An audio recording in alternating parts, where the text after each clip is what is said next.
¿Por qué los cristianos enfatizan tanto la cruz?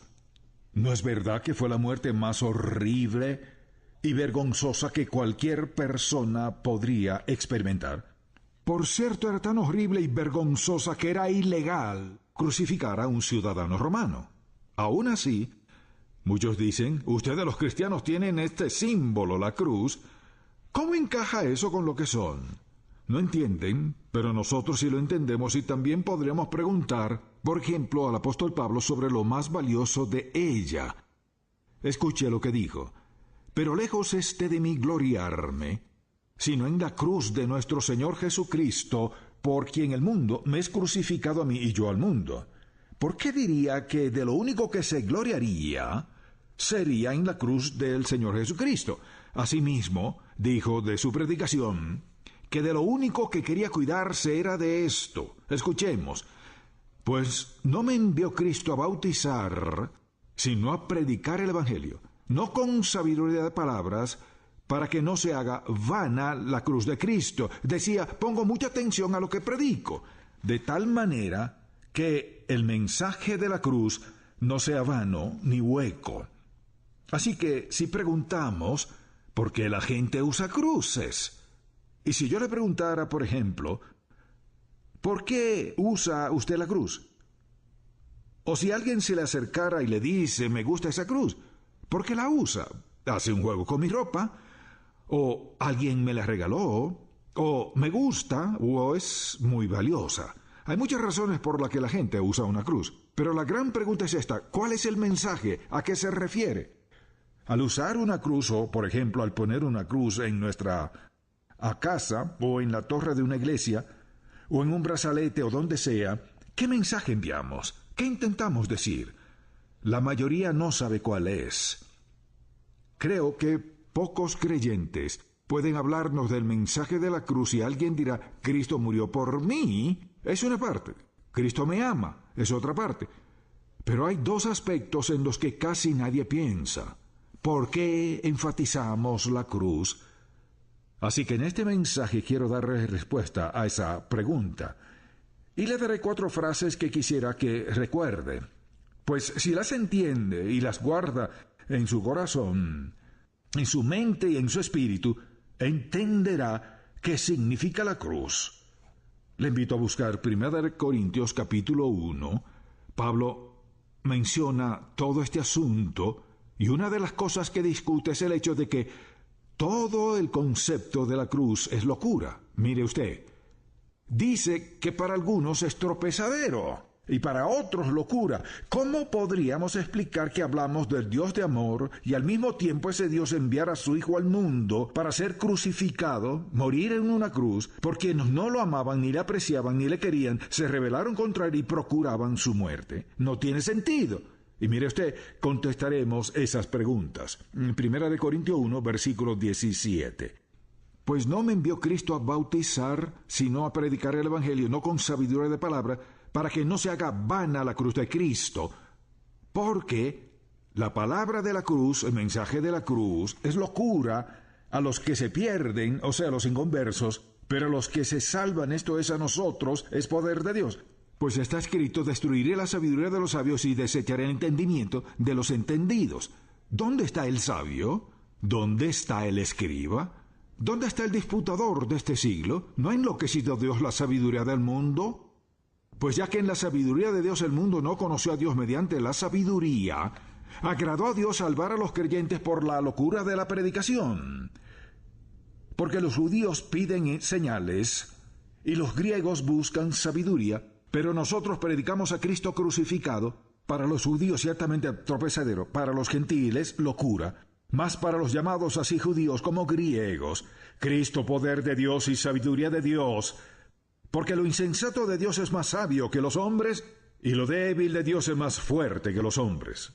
Ahora, ¿de qué nos habla la cruz? Mire, nos habla acerca de todo aquello que necesitamos saber en cuanto a la vida cristiana. Y uno de los aspectos de la cruz en que muchos nunca piensan es con el que quisiera iniciar, que es simplemente, ¿cuál es el mensaje de la cruz? Su mensaje es una expresión muy clara, es el mensaje de la justicia de Dios. La justicia de Dios. Y usted dirá, ¿qué es eso? La justicia de Dios y la rectitud de Dios son semejantes. Resulta que en griego y en hebreo es la misma palabra. Pero el problema es este: la justicia de Dios quiere decir que Dios, que es recto, siempre hace lo que es recto y que es la norma para lo que es recto. O sea, Él es verdad y siempre lo es. Es fiel, siempre es fiel. O sea, es fidedigno, no a veces, siempre. En Él no hay cambio. Es la esencia máxima de santidad y de rectitud. Por lo tanto, al venir a la cruz, recordemos que apunta en 4 direcciones: arriba, 2 afuera y abajo. Quisiera que notemos que la primera simplemente es esta, que nos habla de un mensaje de la justicia de Dios. Pues, si no fuera cierto, lo que sucedió en la cruz no habría sucedido. Por ejemplo, ¿qué lo motivó? No lo dice la Biblia y Dios nos lo advierte. Dice: por cuanto todos pecaron y están destituidos de la gloria de Dios. ¿Qué hacemos al respecto? Dice: la paga del pecado es muerte. ¿Qué hacemos al respecto? Por ejemplo, dice que ninguno busca a Dios, y en estos días casi nadie. Y añade: todos nos descarriamos. Así que en realidad todos estamos bajo el juicio de Dios por nuestros pecados, hasta que algo suceda. Nadie puede negar que hemos pecado contra Dios. Todos lo hemos hecho muchas veces. ¿Y qué hacemos al respecto? Alguno dirá: yo le pido perdón y sigo adelante. ¿Le perdona basándose en qué? Y mire, ese es uno de los lados flacos del mundo. Preste atención. Se reduce a que Dios odia el pecado. Llamémoslo como sea, sin darle importancia, negándolo o justificándolo, pero en efecto Dios odia el pecado. La justicia de Dios lo declara. Dios lo odia. Sé que eso no nos gusta. Él lo odia y le diré por qué. Por lo que hacen a quienes le aman, y Él ama a cada una de sus criaturas. Lo odia porque las devasta y las destruye. ¿Y qué sucedió? Dios, a fin de seguir siendo justo y poder declararnos pecadores libres de toda culpa y aceptables a sus ojos, envió a su Hijo Jesús. Lo envió a la cruz en forma horrible y vergonzosa de morir. Le envió a la cruz, puso sobre él todo el pecado del mundo entero, y después lo juzgó. La verdad es, cuando alguien dice: ¿quién mató a Cristo? Algunos dicen los fariseos y saduceos. No.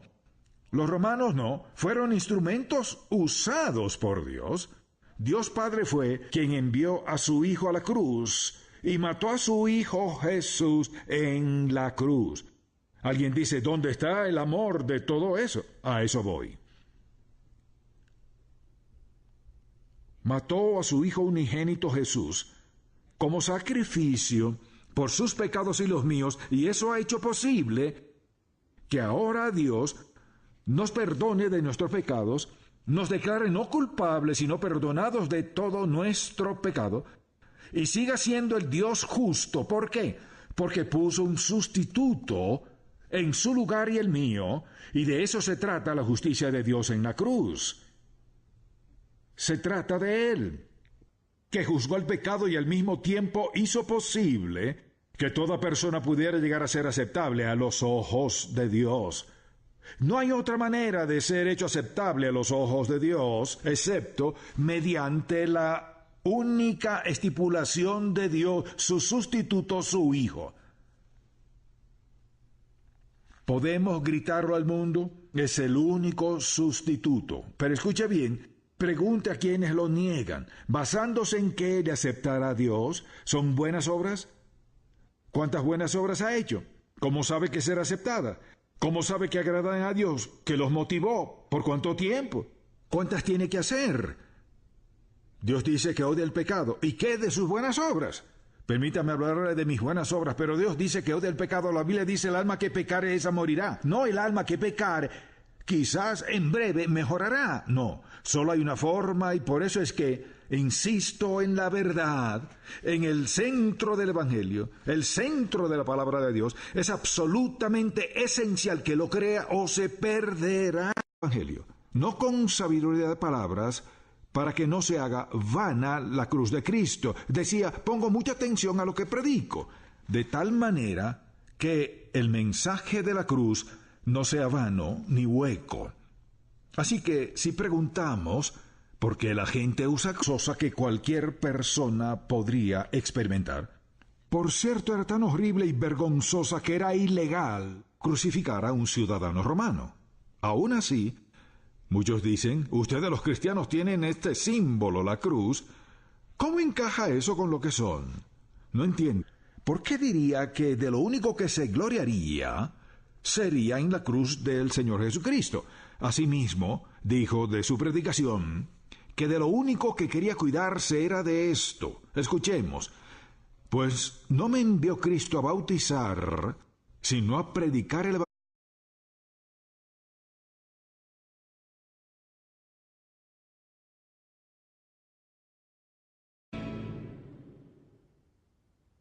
¿Por qué los cristianos enfatizan tanto la cruz?